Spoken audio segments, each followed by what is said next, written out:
believe in God, believe in Christ Jesus. Affliction, mazunzo awa is amene ali. Like bringing things back to creation. Ndiyetu Mulungu akukalangala kuzibwezeretsa zinthu zonse kuchiyambi.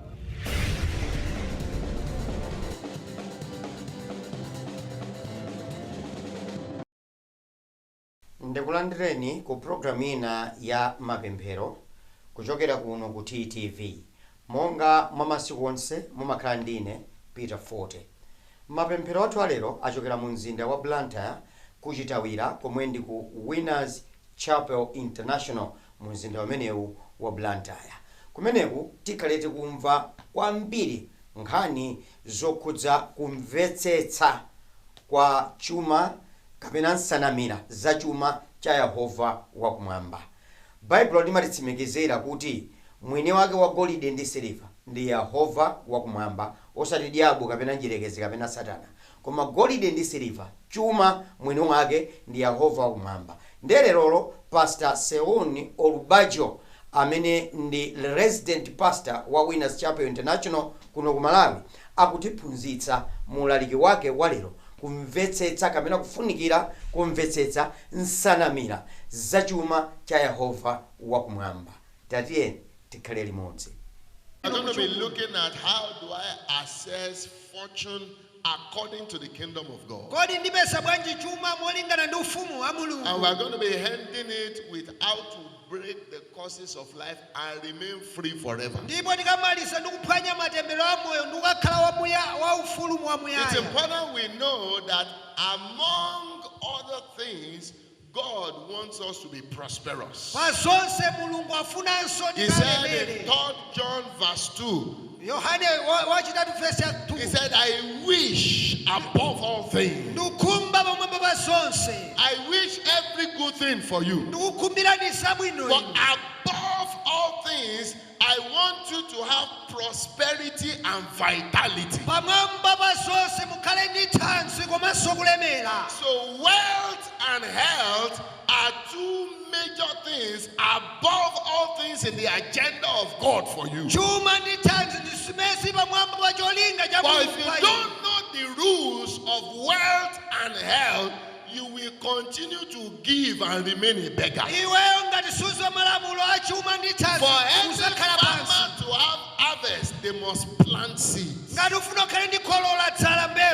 there are ways to plant. There are places to plant. It is not every seed that germinates everywhere. It is not every seed that is planted anyway. I remember many years ago when we were privileged to serve in Landmark University as a deputy chaplain. And as staff of the school, because it's majorly an agricultural school, you must have a farm. So we had a major farm and we had a small farm behind our house. So we planted many things, and there was a professor that was a doctor that was beside us.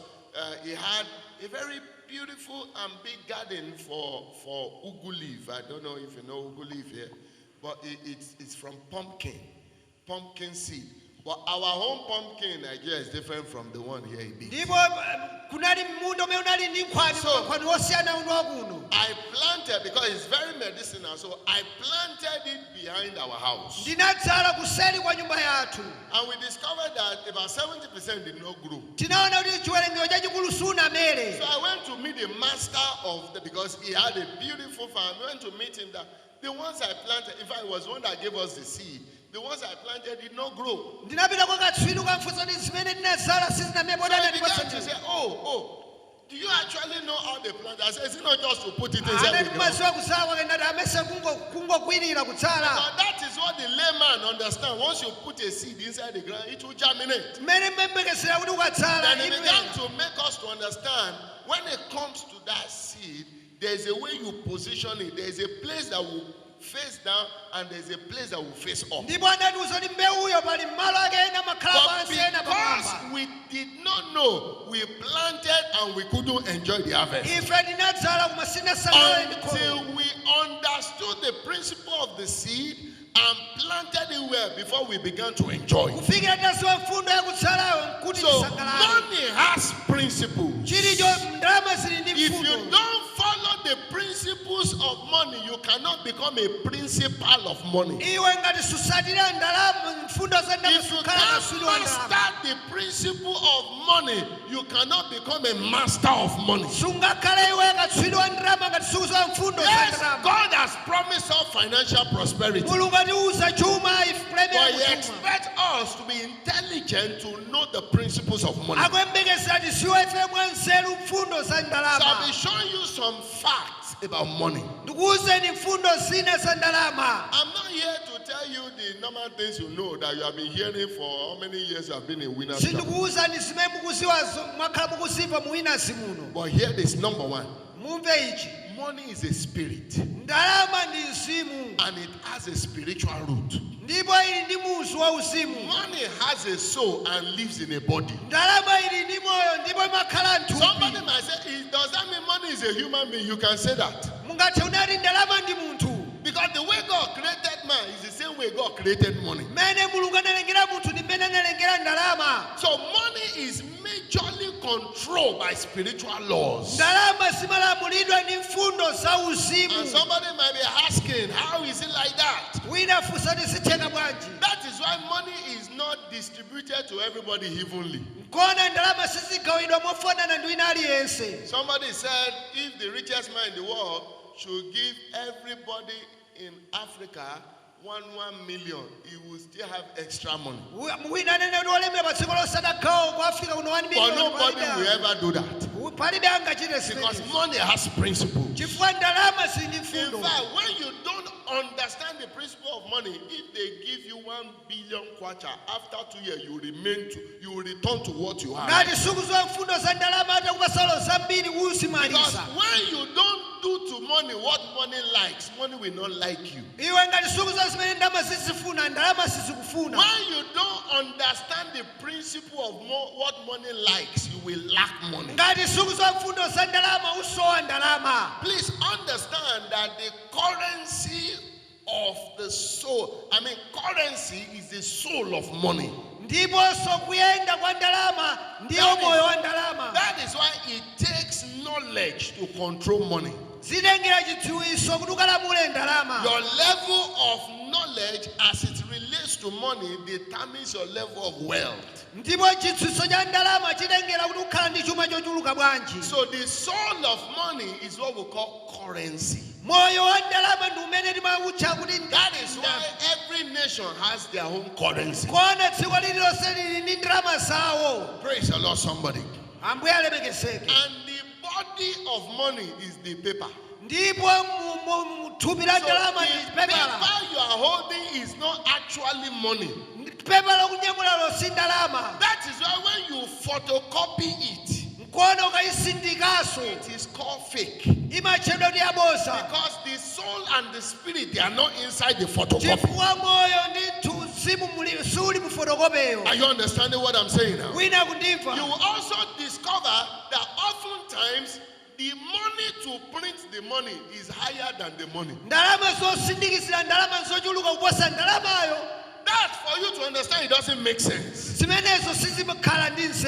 want to print 10 kwacha, 100 kwacha. You are using about 7,000 to print 100 kwacha. And you'll be asking yourself, does it make sense? You understand that money has some principles you don't know with common sense. Money has life inside of it. So money can like you and money can hate you. Somebody say, how do you know what you are saying, sir? In Proverbs chapter 23 verse 5.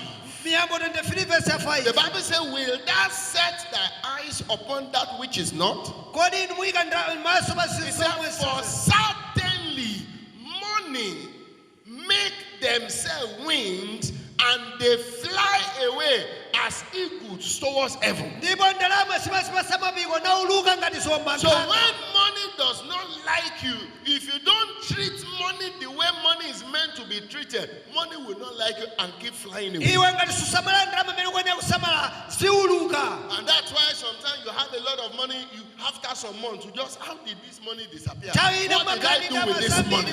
koma kona zapita kodi ndachita chani. That leads us to number 2. zikutipitisa kucha chiwiri. Money is not created to be stored. ndalama sizinalengedwa kusungidwa. Money is created to be distributed. ndalama zinapangidwa kuti So zikagawidwe. those who store money are breaking the principles of money. amene kusunga ndalama kuphwanya malamulo a ndalama. Money is too dangerous to be stored. ndalama zopsa kuti ukazisunge. Now hear me well. I'm not saying you should not save, sindikuti musasunge ayi. but let your savings have a purpose. koma kusunga kwanu ukhale ndi cholinga. You need 10 million to do a business, mufunika 10 million muchita and you have business. 4 million. Save it and keep saving. When is that 10 million? Quickly send it on an errand. inu situmizeni katikagwire ntchito mukasungasunga. It's 1 Timothy chapter 6, 17 to 19. 1 Timothy 6 verse 17. He said, charge them that are rich, awuzeni awolemera. that they be not high-minded,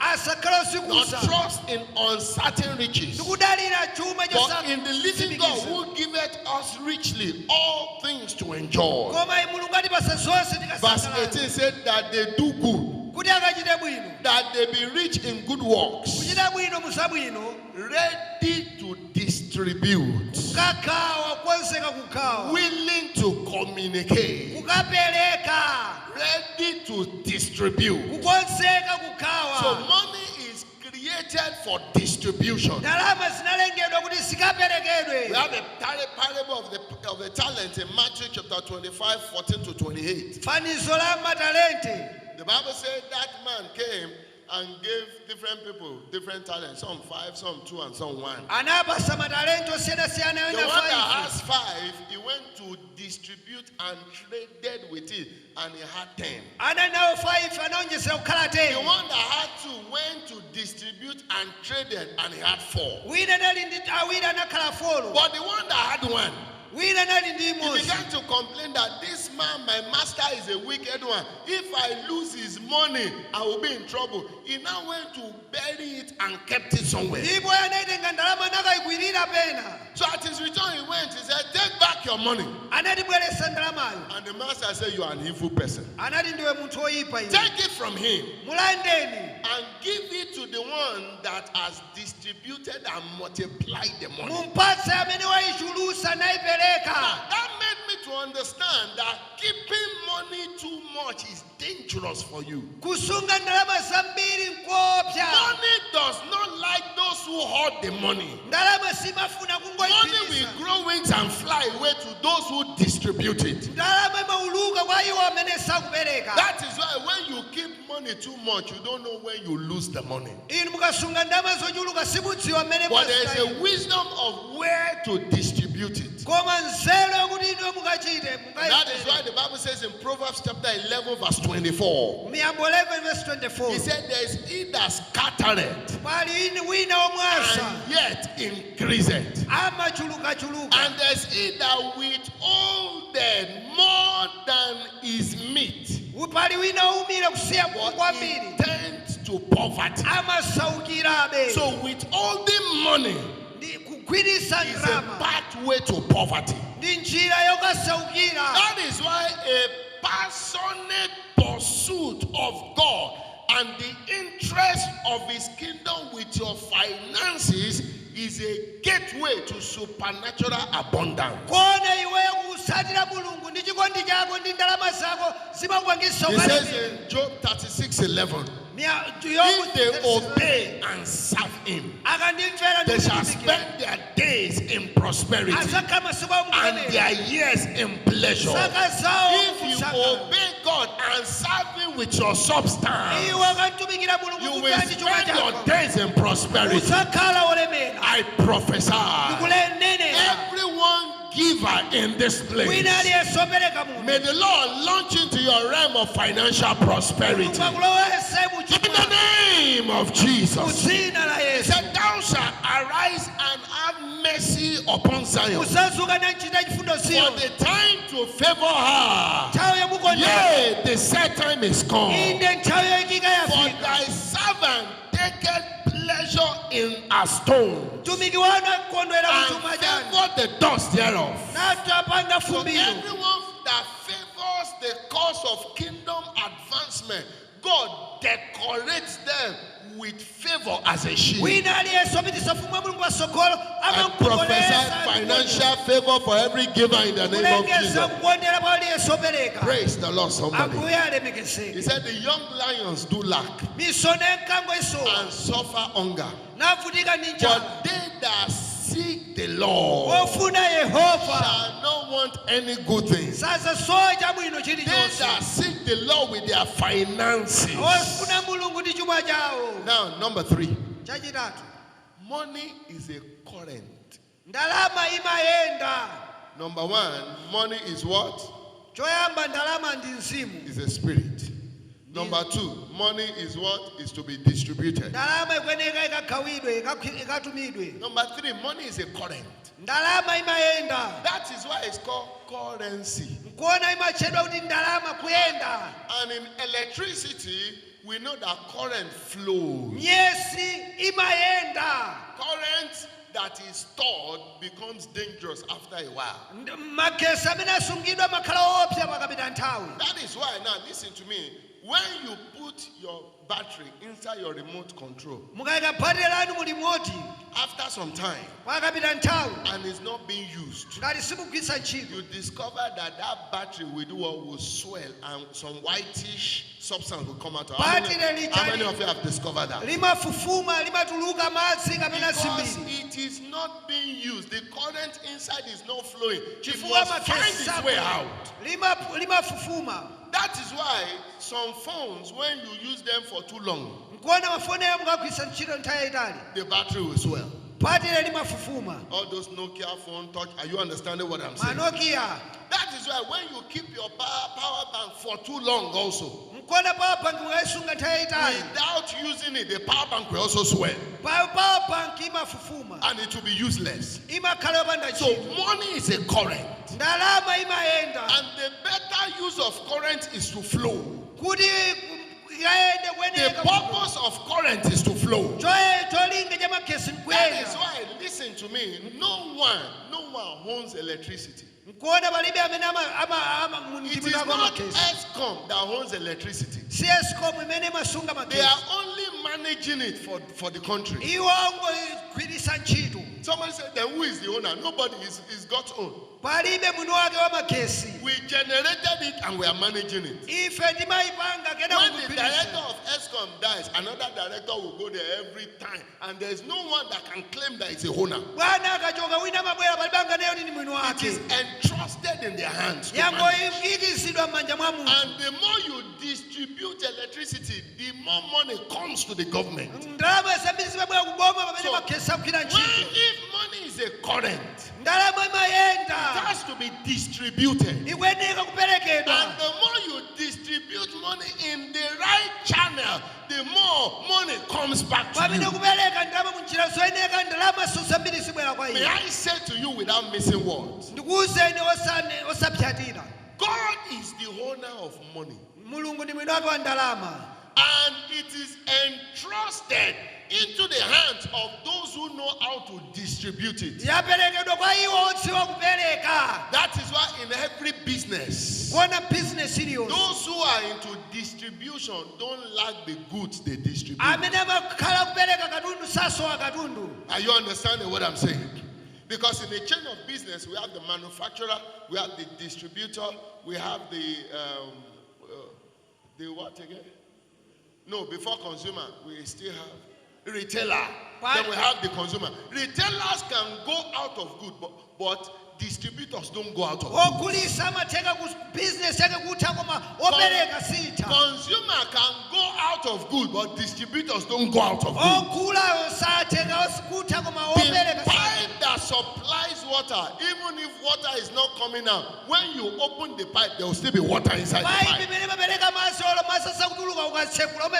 So understand, according to Luke chapter 16 verse 11, Luka 16 verse He 11. said, if therefore you have not been faithful in the small money that I'm giving you, who shall commit to your trust the true riches? Ngati sunakhulupirike pa ndalama, ndani So riches is committed into our hand as trust. chuma chimapasidwa m'manja mwathu ngati kutidalira. God entrusts riches into your hand and expects you to distribute it the way He has ordained it to Mulungu be. amakudalira ndi chuma kukuyembekezera kuti ukachikhawa. Praise the Lord, somebody. Number 4. Chachifolo, Money is controlled by covenant. ndalama zimalamulidwa ndi pangano. Kingdom financial fortune responds to covenant. Kuchita bwino mu chuma mu ufumu kumayankha God's pangano. prosperity plan is not a promise, Cholinga cha Mulungu chakulemera si lonjezo, but it is a covenant. ndi pangano. It does not respond to prayer and fasting. Sizimayankha pemphero ndi It kusala only kuti. responds to the covenant practice. Koma kuchita pangano. Covenant is I do my part and God does his part. Pangano ndi kuchita mbali yanu Mulungu sochita So mbali yanu. God's integrity will be committed when you perform your deal of the covenant. Kuona mtima kwa Mulungu kumachitika pamene mwachita gawo lanu la pangano. The Bible says, for thou shalt remember the Lord thy God, Usakumbukira Yehova Mulungu wako. for it is he that giveth thee power to Iye get ndiye wealth, akupasa mphamvu yokapeza chuma. that he may establish his covenant which he sworn to thy fathers. Akakhazikitse pangano analumbira ndi atate wako. And we saw how God explained the covenant to us. Tionaona Mulungu mmene In anafotokozera Genesis chapter 8 verse 22. Genesis 8 He verse said, 22. while the heart remaineth, Pakukhala dziko lapansi, seed time and harvest, kudzala ndi kukolola, cold and heat, kutentha ndi summer kusesa, and winter, malimwe ndi mandi, day and night usana ndi usiku, shall not cease. So sikuzatha. there were 4 covenants that were shown to us, Pali mapangano anayi that akoti as long as the heart remains pamene dziko lili pano, and you experience cold and heat, umakhala ndi you kutentha ndi experience usiku, summer and winter, you malimwe experience ndi day and night, usana ndi usiku, then you must continuously be experiencing giving and receiving. komanso inunso kupereka ndi kulandira. Praise the Lord, somebody. Ambuye So alemekeza. money responds to covenant. Ndalama zimayankha So pangano. there is a covenant of giving Pangano la kupereka, and there is a covenant of receiving. pali pangano la kulandira. You have the responsibility of the giving, Inu muli ndi gawo lopereka. while God has the responsibility of returning to you to receive. Mulungu ali ndi udindo wokuti niwe If you mukalandire. don't carry out your givings, God will not carry out supplying. Inu ngati simupereka Mulungu sakupatsani. Praise the Lord, somebody. Ambuye We alemekeze. saw in the life of Isaac, the Bible says, and Isaac sowed in the land. Isaka anadzala m'dzikolo. There was famine everywhere. Munali chilala. Every other person they were sowing and there was no harvest. Wina aliyense amadzala ndi padali pa But because makolo. Isaac was a covenant child Koma Isaka anali mwana that pangano. followed the covenant of prosperity, Anatsatira pangano la the Bible kulemera. says he sowed in that year Anadzala m'dzikolo. and he reaped 100-fold. Anadzala zochuluka zikwi. You will reap 100-fold. Mukolola zikwi. I speak as a prophet under my father Bishop Oyedepo. Kuyankhula ngati mneneri pasi For pa atate wanga every Bishop. giver, you will reap 100-fold this Wina year. aliyense akolola zikwi. To go deeper in this message, Kupitano kwakuya mu utumiki. there are 4 covenant channels of giving. Pali magawo folo akuperekera. 4 covenant channels of giving. Magawo folo apangano I'm akuperekera. going to be showing you the 4 Ndakuonesani mbuyo very quickly. mwansanga. I will move into breaking of generational curses. Kenako tikaphwanye matemberero a moyo. Number 1 is called mandatory giving. Pali kupereka kokakamizidwa. Mandatory giving. Kupereka kokakamizidwa. Number 2, it is called obligatory giving. Kuli kupereka kwina koyeneka kuti mupereke. Number 3, it is called commanded giving. Pali kupereka kolamulidwa. And number 4, it is called sacrificial giving. Kwachi 5 kupereka mwa nsembe. I believe God to just summarize the 4 of them. Ndifuna ndingozitsendera zina Because izi. the 4 of them is a series that can take a whole month on its own. Ndi chiphunzitso chokuti chingathe kutha But mwezi. I will just summarize them for you for deep understanding. Ndipo ndingotsendera kuti mukamvetsera. Now, number 1, mandatory. It is mandatory because it is compulsory. Just like breathing is to living. For you to remain alive, it is compulsory that you are giving out what? Carbon dioxide and receiving oxygen. So for you to be alive, you must give carbon dioxide. And the trees will give you what? Oxygen. For you to be rich, there is a carbon dioxide you must give. If you don't give it, it is dangerous to your health. So this particular money, if you don't give it, it will corrupt every other money. It must be given because it is not your own and it is not useful for you. It is like a seed in the fruit. When you buy any fruit, there's a part you eat, there's a seed you throw away. Whether you like it or not. I remember some years ago, because in my family we are lovers of mangoes. We eat mango as food. If you give me mango, I will love you more. If you give my wife, she will love you more. We can sit down, I can sit down and eat 20 mango at just a seat. My wife can eat 30. As in, we are so much in love, my children can eat 10. So one day I bought a mango. And it was very big and very sweet. Unfortunately for me, as I was trying to finish it, I discovered that the seed also is very big. So I didn't enjoy much of the mango fruit. So, there's a way. Mango has either yellow or orange color, depending on the species. And when you finish eating it, you still see the color on the seed. I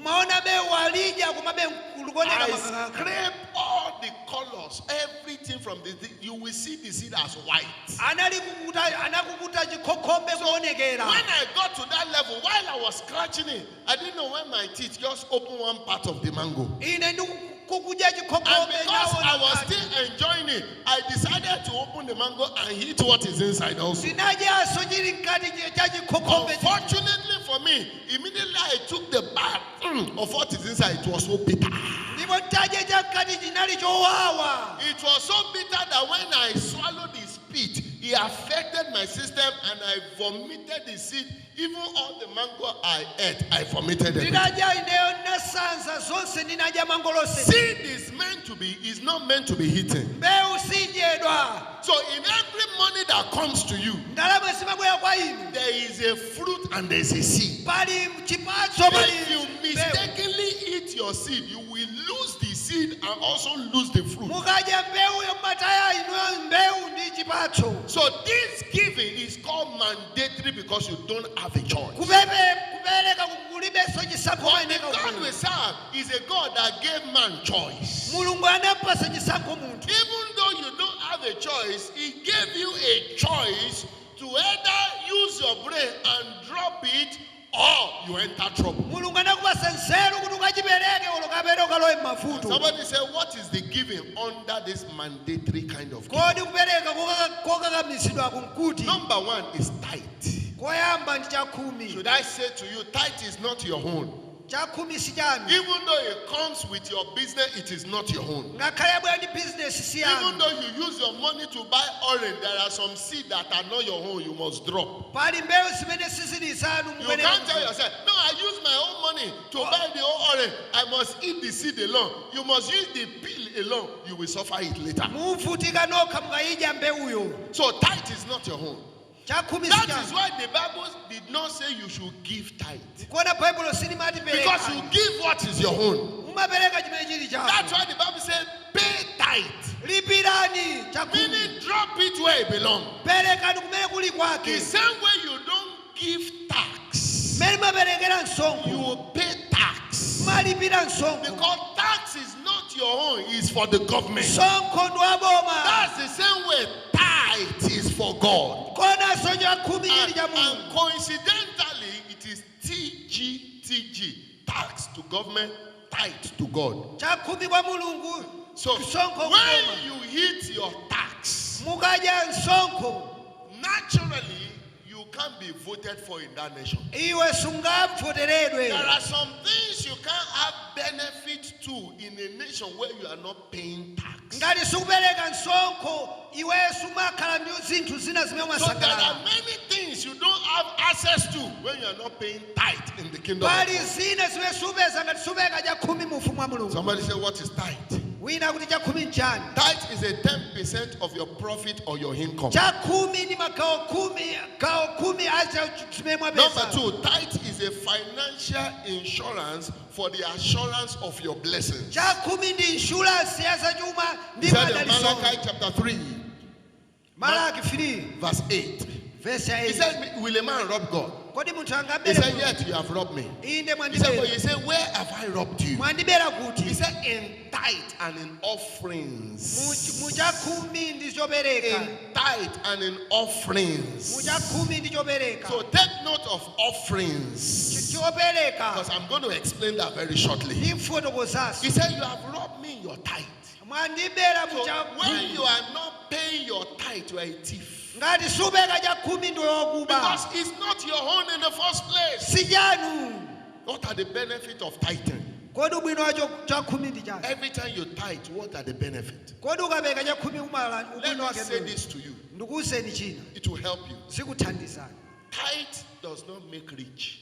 Cha khumi sichimalemeresa. Now listen very well. Mundimvetsetse. Tithing is not for riches. Cha khumi sikuti ukalemere. Tithing is for blessing. Cha khumi nchokuti ukadalitsika. Blessing is not money, Dalitso si but ndalama. it can be converted to money. Koma sitheka kusinthika kukhala ndalama. Blessing is a raw material. Dalitso ndecho One of the yoyambisa. products that come out of raw material is money. Ndipo zotsatira So, ndi ndalama. as a tither, you can still be poor Ngati opeka cha khumi utheka if kukhala you don't do beyo. other things I will teach you.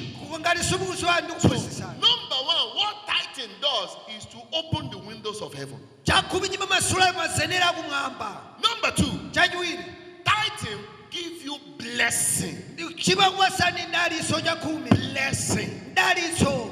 Blessing. Dalitso. What is a blessing? Dalitso ndi chani? A blessing is a raw material of supplies that come from heaven. Dalitso ndi chimene chimapangisa zinthu zochokera kumwamba zibwere You kwa can inu. use that raw material to produce different things. Ndipo magwisa ntchito kupanga zinthu In zosiyanasiyana. Nigeria, what we call crude oil. Ku Nigeria ndi mafuta. Crude oil will give you petrol. Mafuta amasi amakwasani It will petulo. give you diesel. Amakwasani tizilo. It will give you gas. Amakwasani It will give you kerosene. Amakwasani It parafini. will give you, is it coal tar? Amakwasani I mean, mataya. about 12 or 13 things that crude oil can give you. Mafuta amakwasani amusisime amenewo. Because that is how blessings are. Ndi mmene madalitso So alili. blessing can turn to riches. Madalitso atheka It can turn to protection. Atheka kukhala It chinenezo. can turn to favor. Atheka kukhala Are you kukonderedwa. understanding what I'm saying now? Kundimva. So tithing gives you access to blessing. Ndipo chakhumi chimakwasani ndanga kundalitso. And finally, number 3, Chachitatu. tithing removes devourers from your life. Chakhumi chimachotsa olikwira. Devourers are the things that take away money from you that does not make that thing to return money back to you. Olikwira ndi zinthu zimene zimachotsa zimapangisa ndalama zisabwere kwa inu. There was a year I bought 4 new tires for my car. Pali chaka china ndagula matayala 4 And there are a lot alikali. of tankers because there was a depot, a petrol depot in that area. So there are a lot of tankers that ply that road. Ndipo kunali matankala So we mayenda have Seun. these vulcanizers around that used to put stone, nails. They will just sprinkle nails. Panalokonsa matayala So- amachera misomali. So tankers can be chopping nails, so they can be collecting money. And you get Kuti what I'm saying? matankala aziponda So misomali azitenga unfortunately, ndalama. my tire will just be catching it. Out of 4 new tires, in 2 weeks, 3 spoiled. Ndipo masabata atatu matayala And I needed to spend money again. Nakugwiritsa ntchito So ndalama. I carry my tithe booklet. Natenga buku langa la chakhumi. I said, you devourer, Ngati wawolusa iwe. I curse you today. Ndikukutemberera. I am a tither. ine ndopereka chakhumi From that day kuchokera tsiku limenelo till I left that station, kufikira nditachoka none station of my car, none of my tire had any issue. Are you understanding what I'm saying? mundiva zimene You are ndikunena getting sick, going to hospital, your children getting sick, any small thing, hospital, that's a devourer. inu mwangopita kuchipatala ameneyo ndi wolikwira Anything that is taking money away from you, chilichonse chikutenga ndalama kwa that inu is not returning back the money. sichibweza ndalama So tithe stops devourers. ndipo chakhumi chimaletsa olikwira Now, what is a tithe? Let me explain better. ndifotokoze bwinobwino As a farmer, somebody give you 10 hectares of land wina ukupasa 10 hectares ya and munda gives you fertilizers. kukupasani fetereza Will that make you a good farmer? zikupa ngati kuti mukhale mlimi wabwino Does it make you a good farmer? zikupa ngati mukhale mlimi wabwino What is missing? chikusowapo ndi chani What's missing? Seeds. mbewu Good. Tithe is not a seed. chakhumi si mbewu Tithe is the land. chakhumi ndi Tithe is munda a fertilizer. ndi fetereza So you still need seed. musowekera mbewu Those seeds are offerings. ndipo mbewuzo nde chopereka Tithe gives you the ground. chakhumi chikupasani munda Offering is the seed you plant in the ground. ndipo chopereka ndi mbewu Are you matsala understanding what I'm saying now? mbewu Let me say this also as I move ahead.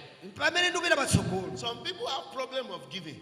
ali anthu ena amakhani Your hand mafuta is like gum. ndamakhwira itsitsa To give is a problem. kuti mupereke imakhala So I'm going futo to tell you two things that should help you, and if you are not helped, I don't know how you can be helped again. ene sinthu zoti muthandizika bwanji fo ndenda ndikuyesesa Number one. choyamba Your giving is not help the person you have given.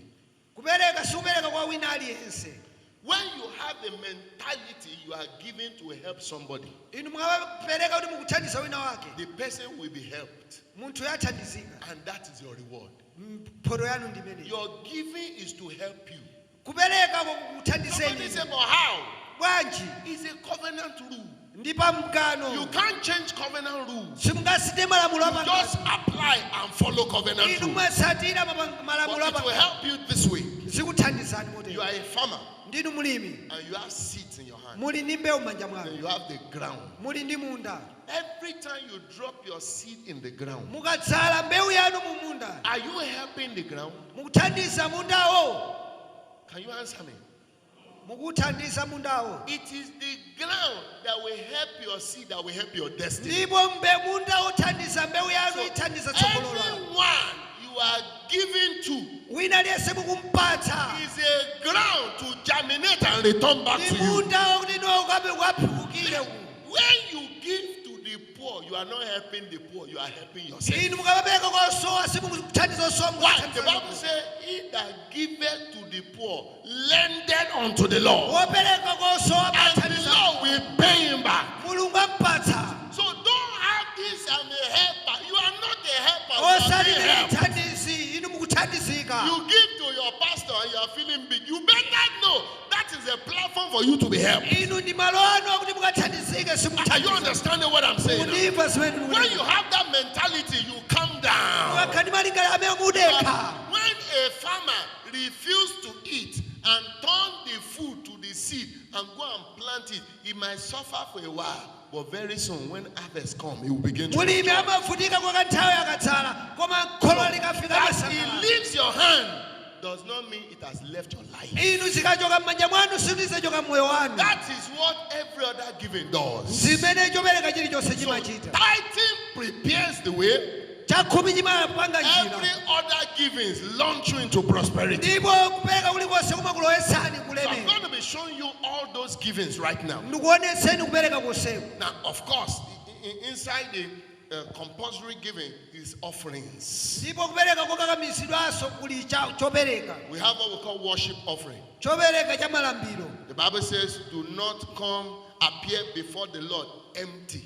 osafika pamaso pa mulungu opanda kanthu But let me help you. ndikuthandizeni That it is called offering. It does not have percentage. Does not mean you should give anyhow.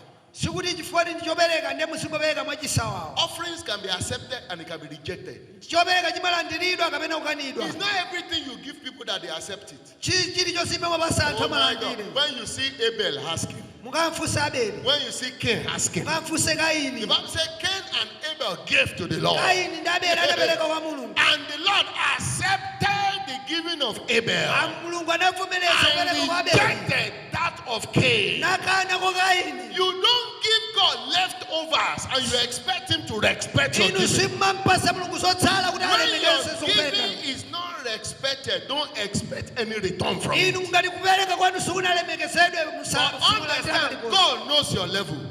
mafika muyeso. So give according to your level. Mupereke molingana When muyeso you wanu. give lower than your level, your giving is wasted. Ukapereka siyana ndi muyeso wako. He kupereka that kwa giveth sparingly shall reap sparingly. Wopereka mochepa But sasa he that giveth bountifully shall reap bountifully. asakolola mwamataya. So don't give what you used to drink Coke every day to God. Musapereke simemapereka kumamwera Fanta. It's wasted. Ndikutaya kumene It is useless. kuononga The kukopanda kanthu. returns cannot do anything for your life. Palibe chimene chingachitike moyo Are wanu. you understanding what I'm saying now? So Mundiva. when you check your envelope, Mukaona envelope yanu. you are giving on Sunday and on Wednesday. Mupereka lachitatu ndi la And Mulungu. what you are giving cannot buy meal for you, one meal, morning or afternoon or night. Then your giving has mental problem. Inu ngati kupereka wanu sungakwanise And you eat at least 2 times in a day for the whole month. madya kawiri pa tsiku. Even just calculate for the whole week. Sabata yonse. And what you are giving to your God, the one that woke you up every morning, cannot buy one meal. Inu kupereka kwanu sungathe kupereka chakudya chanu chakamu. You to think about it. Inu yoganizani. Even if you give your child will drop it on the table. Inu ngakhe mpase mwana wanu You know, ayita. there's a money you give your children when they are going to school that they just drop it anyhow. Pali ndalama zimene mapasa. But there's a money you give, they keep them and look for zip to zip it. Pali nsida mmapereka. That is how you know the money that made sense. Zimene maziwa kuti If you are still giving to God what God will not look at, then He can't look at you in times of trouble. inu kupereka bwa chimene Mulungu sangachiyang'ane. Is somebody hearing something Wina now? kundimva. Say, I hear if you are hearing. Ndikukumvani. I didn't expect you to shout too much because when we are preaching giving, nobody likes it. Ife ndikabalalika zachikupereka palibe amasangalala nazo. Said they have come again to be collecting money from us. Abweranso kusatibera. Praise the Lord, somebody. Go and ask Cain, he will tell you. Mukamfunse Kaini akuza. So we have different kind of givings. Tili ndi maperekedwe We have the osiyanasiyana. worship offerings. Kupereka kwa We ulambiro. have the project offerings. Kupereka zamamangidwe. We have the transport offerings. Kupereka zamayendedwe. For those who are giving for the project of God, Amene akupereka you mamangidwe a Mulungu. can't lack project. It's not possible. Simungasowe inu zochitika moyo For wanu. everyone giving for project, I've seen the paintings, I've seen work going on. Before the end of this year, you will embark on major projects in the name of Jesus. Khala ndi zochitika pa moyo wanu chachikulu. Praise the Lord, somebody. Ambuye ali. There's somebody that came to my office in one of my stations in Nigeria. Wina anabwera ku ofisi wanga ku We are Nigeria. building a church locally. We are building a church. Timamanga And mchalichi. I wrote it down on my board. I put it there the day we are entering the church. And so she asked for the account details and so is it. Meanwhile, she came for a prayer that her visa to Canada had been denied. Iwo anabwera ndi pemphero kuti chiphaso chawo cha Should Canada I shock you? While we were there, under 10 minutes as I was counseling her, they sent another thing to her that she should come and collect her visa. Amen. Anazauza soti visa This giving works like fire. kupereka kumagwira ntchito Because of my time, chifukwa cha nthawi. may I ask for something? Ndifunsekeni. Is there anybody that will not hear English? Ali That you wamene- need this chichewa to understand in this first service? Aliwo amene samva chizungu. There are in this first service. Okay. Aliwo amene samva chizungu. Because I would have loved, let me just go fire. Praise the Lord. Number 2 is called obligatory giving. Kupereka kwa lamulo. Now, obligatory giving simply means duty. Kupereka mwa ntchito. It is your obligation, it is your duty. Ndi udindo wanu kupereka mwa udindo. It is your duty as a father to give your children's money to school. Ndi udindo wanu kuwapasana ndalama kuti apite ku You sukulu. can choose not to do it. What will people call you? Anthu akuchani chani. An irresponsible father. Tate opanda pake. Are you understanding what I'm saying now?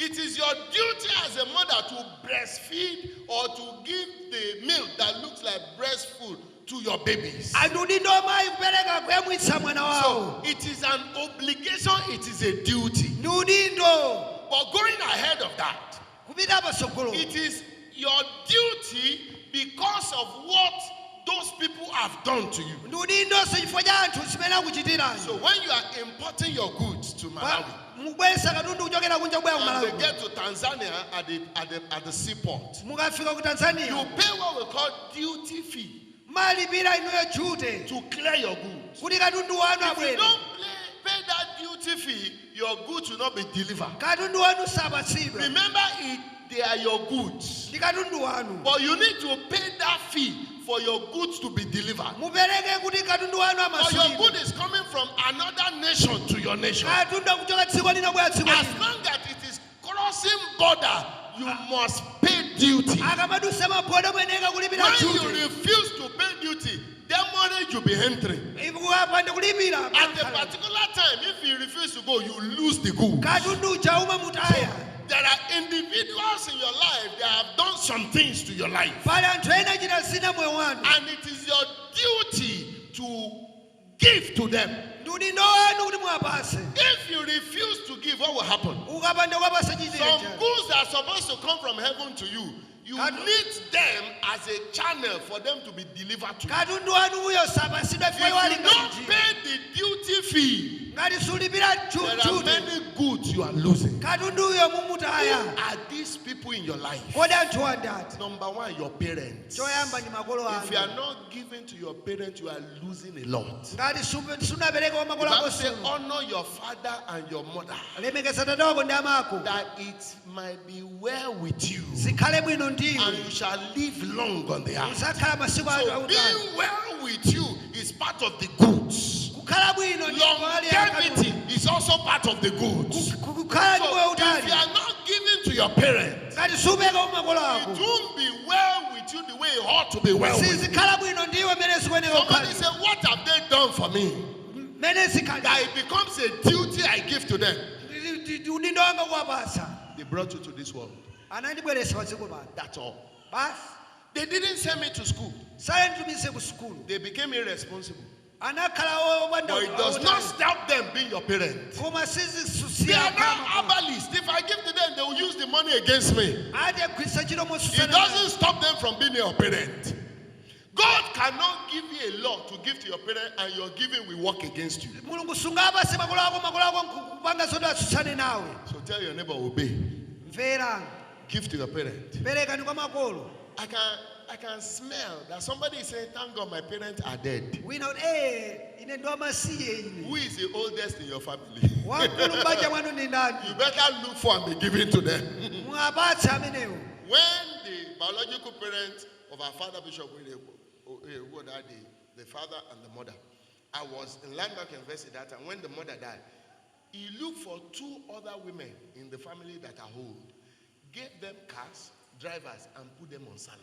Ndipo abisho anabasa makolo awo amene akula. There are a lot of things you are losing for not giving. Pali sambiri mukutaya pakusapereka. What are the benefits of giving to your parent? Kodi ubwino opereka One, makolo. it shall be well with you. Zimakhala bwino nawe. Two, you will live long. Chachiwiri kukhala moyo wautali. Praise the Lord, somebody. That is Ephesians chapter 6, verses 1 and 2.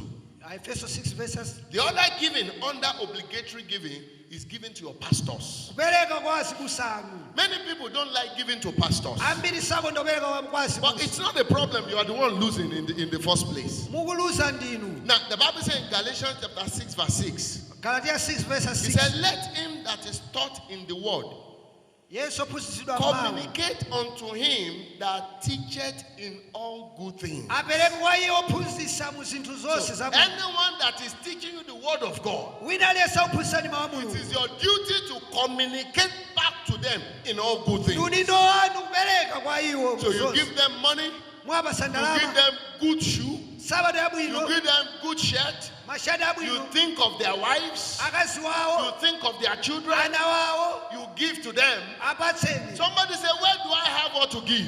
Ngati ndilibe chowapatsa. Then you don't want to be rich. Sufuna He kukulemera. said, believe in the Lord your God, it shall be established. Khulupirira Mulungu wako Believe usakhazikike. in your prophet, you shall prosper. Khulupirira aneneri So, usalemera. pastors are agents of prosperity. Azibusa ndi amithenga akulemera. Now, there's something you must keep doing to your parents and your pastors. pali chokuti mupereke kwa azibusa ndi makolo anu. Make sure that 1 week does not pass that you don't pray for your parents and your pastors. pasaduse sabata osapempherera azibusa anu. And don't let 1 month pass without giving to them. komanso mwezi usaduse Start osapempherera. at your level. yambani pa muyeso Don't wanu. start at their level. osamba pa muyeso wawo. When I was growing up as a young believer, it was hard for me to be given to my pastor, who was Bishop David Ideko that time. ine zinali zofuta kwa Because abusa I thought bishop. he already has everything. What do I have? ali ndi zonse ndilibe. Until I was taught what I'm teaching you, start at your level. So I started giving namba kupereka 100 naira, mapereka 100 5,000, fika 5,000 and it kept increasing. zinamba So give at your level, pereka ni pa and muyeso you see wanu. yourself growing. muziona mukukula. Number 3 kind of giving, channel of giving. gawo It's la called chinata. commanded giving. kupereka kolamulidwa. Commanded giving. kupereka kolamulidwa. Deuteronomy chapter 16 verse 11. Deuteronomy 16 verse 11. Deuteronomy chapter 16 verse 11. Deuteronomy 16 verse 11. Put it on the screen. We need to read it together. No. No, that's not the scripture. Holy Spirit. The one that says that I command you to give. The poor shall not cease in your line. Look for it for me. The poor shall not cease in your land. also asazata He said, dziko lanu. I command you to open your hand and give. ndikulamulani kuti musaguleka dzanja lanu mupereke. Somebody should just look for it and let me see. Wina So ayanga. now, commanded giving is giving to the poor. kupereka kwa lamulo ndikupereka kwa osowa. Why? Because it is a commandment. chifukwa ndi lamulo. God commanded it. mulungu analamula. So if you refuse to do it, inu mukakana kuchita there are many things you will lose. zambiri mu 15:11, not 16:11. He said, for the poor shall not cease out of the land. osowa sazata mu dzikolo. Therefore, I do what? choncho I do what? ndakulamulani. I command you, ndakulamulani. saying, thou shalt open your hand musatsekula dzanja lanu unto thy brother, kwa m'bale wanu. to the poor, kwa osowa. to the needy. kwa in thy mphawi. land. So it's a commandment. ndi lamulo. That's why it's called commanded giving. kupereka kwa So lamulo. you must give to the poor. perekani kwa That's osowa. why in this church we have what we call welfare offering. nkona ti ndi chopereka In chocha case you chisamaliro. don't have the people you are giving, we can help you to give the poor. ife timapereka kwa osowa. Praise the Lord, somebody. When you are able, look for somebody you'll be paying their school fees. muyangane wina kuti mumulipire fees. You are going to school. mupita ku school. You are going to work. mupita ku You are doing everything. Your children are doing well. ana And you see your neighbor's children, the children are not going to school. If it's one of them you can send to school, please send them to school. atumizeni ku sukulu. Praise the Lord, somebody. God will help you in the name of Jesus. When you give to poor, what are the benefits? kodi zotsatira zake ndi chani? God will pay you back. mulungu amakupasaso. Come and say, God will pay me back. mulungu akupasaso. Say it to another person, say, God will pay you back. mulungu akupasa. Praise the Lord, somebody. ambuye ali Now, the Bible makes us to understand Proverbs 28:27. miyambo 28 verse He 27. said, he that giveth to the poor shall not lack. yesu opereka kwa osowa But he that sasasowa. hideth his eyes shall have many a curse. koma obisa maso ake So azakhala number ndi 2, malemu. when you give to the poor, you won't lack any good thing. simuzasowa chabwino ukapereka kwa osowa. Finally, the number 4 channel of giving is called sacrificial giving. kupereka mwa nsembe. That's the giving you give and you are crying. kupereka kumene mapereka mukulira. That's the kind of giving we do every year called Shiloh sacrifice. kumene timapereka pachaka ku Now, Shilo. you don't need to wait for Shiloh sacrifice before you give sacrifice. simukuyenera kudikira ku Shilo kuti mukapereke There's what nsembe. we call settlement sacrifice. pali nsembe There are some yokhazikika. issues of your life that you have tried and tried and tried. You better rear an altar of settlement. pali pena mukuyenera kuyika guwa Sacrifice of settlement nsembe yakukhazikika to settle it forever. kuti zikakhazikike. That was what Noah did. ndi zimene Nowa anachita. He gave a sacrifice. anapereka nsembe. And God settled that I will not destroy the heart again. sinzaononganso dziko He lapansi. settled it forever. anakhazikisa kwamuyaya. Everyone that has given sacrifice before, wina aliyense wapereka I nsembe. declare your life to be settled kulengeza moyo wanu wakhazikika. in the name of mu Jesus. dzina la Yesu. Very quickly, Causes are invisible in nature. matemberero saoneka. You can't see them, but you feel their effect. Causes is wrestling with the invisible battles. And there's no human strength that can overcome invisible battles. The Bible said, by strength shall no man prevail. You can't win causes by your strength. What are causes? Causes are unseen forces that controls your life in a negative way. When causes are over your life, natural things does not happen in your life. It is evil things that will be happening. There's a story of a young boy. This was a one-on-one story. There was this member many years ago. He was like a coach. He normally sent prayers abroad to Europe to go and play football. So there was this young boy, about 14 years. He was a very good player, and they have sent his clip to Anderlecht, I think in Belgium, and they were ready to buy him. So when they got to the embassy, and he went for appointment, and of course, they were in the queue. When it was his turn, they said they were going for a meeting when they come back. When they come back, they said they have closed, they should come back another time. 3 months later, he went again. When they got to his turn, there was power outage. It is strange to have power outage in embassies. But there was power outage. Before they solved it, they said they should come back another time. When it was the third time, when it was his turn, they called from that nation that they needed to have a quick meeting. They stopped at his turn. 9 months, 3 times, they stopped at his turn. That is not natural. So they brought him to my office. And when we began to pray, there was an evil spirit that was speaking through him. They have placed him under a curse of limitation. I prophesy over your life. Anyone under any curse, today that curse shall be destroyed. You believe that? Let your amen show you. Very quickly.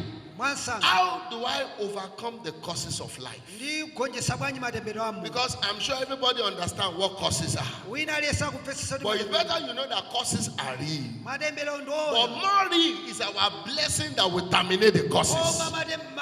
Isaiah chapter 42 verse 22. Isaiah chapter 42 verse 22. Put it on the screen very quickly.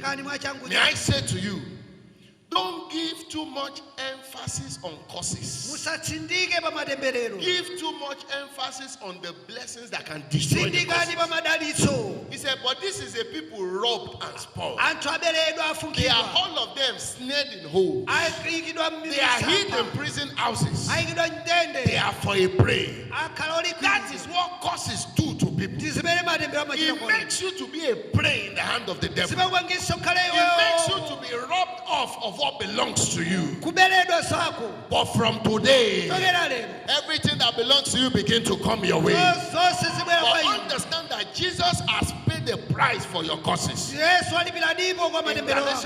Ameneo anali Mapemphero kuchokera ku Winners Chapel International mkuchitawira mu mzinda wa Blantyre.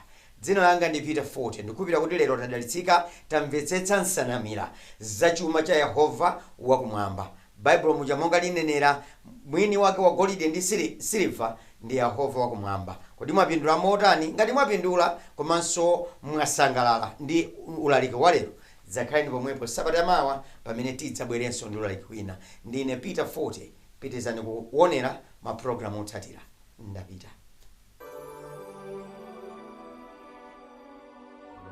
Believe in God. Believe in Christ Jesus. Affliction, mazunzo awa, is